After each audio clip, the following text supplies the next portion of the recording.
So, a few weeks ago, I expressed gratitude for the way we do church. We are a people who are open about our propensity and our ability to mess stuff up. Our willingness to say, I made a mistake, creates space. Create space for everyone to try new things and to be our authentic selves. We don't have to pretend in this space. We don't have to put on a face.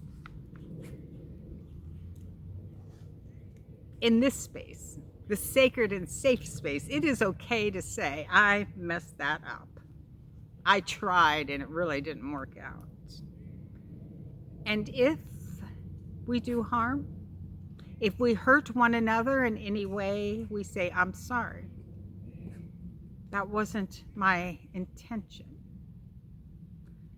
Please help me improve because I don't want to hurt you again. This is important because everyone here knows that we all make mistakes. We all mess things up. It's the essence of being human. And you know, I was reminded of this while I was reading the Annunciation stories, which are part of our Advent series. For those who are just joining us, let's take a moment and set the stage. Each week during the season of Advent, we are reading Annunciation stories from the first, please stop, from the First and Second Testaments. And what is interesting is regardless of whether the story comes from the First or the Old Testament or the Second Testament, they have commonalities. They share themes. So one of the themes is actually a question. Will God really keep God's promise? Maybe you're wondering, what was God's promise? It's found in the book of Genesis. It was a promise made to Abraham. Go, Abraham was told. Go, said God, and I will make you a great nation. I will give to you a huge and abundant family, and all of the families of the earth will be blessed because of your family. So in each of the Annunciation stories, the characters are asking, will this really happen? Will we really become an abundant family? Will we really be the kind of family that blesses other families?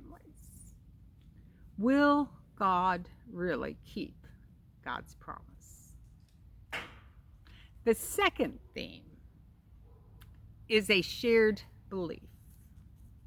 And the belief is that God is and has been and will always be active and involved with every single member of every single family.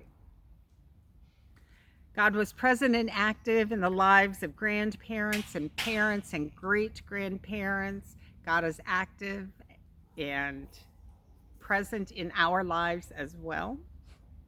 And God is active and present in the lives of our children and their grandchildren and their extended families. So back to what I was noticing.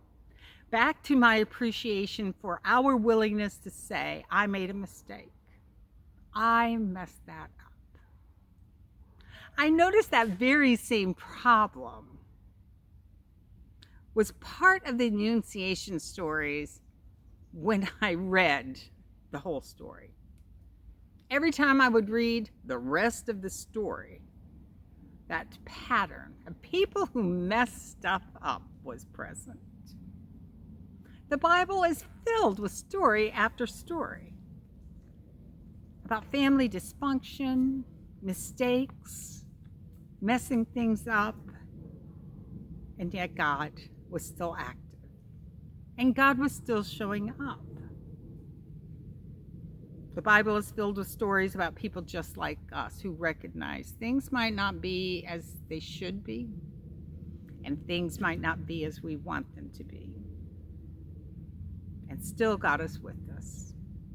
There is nothing that will ever separate us from God's loving presence.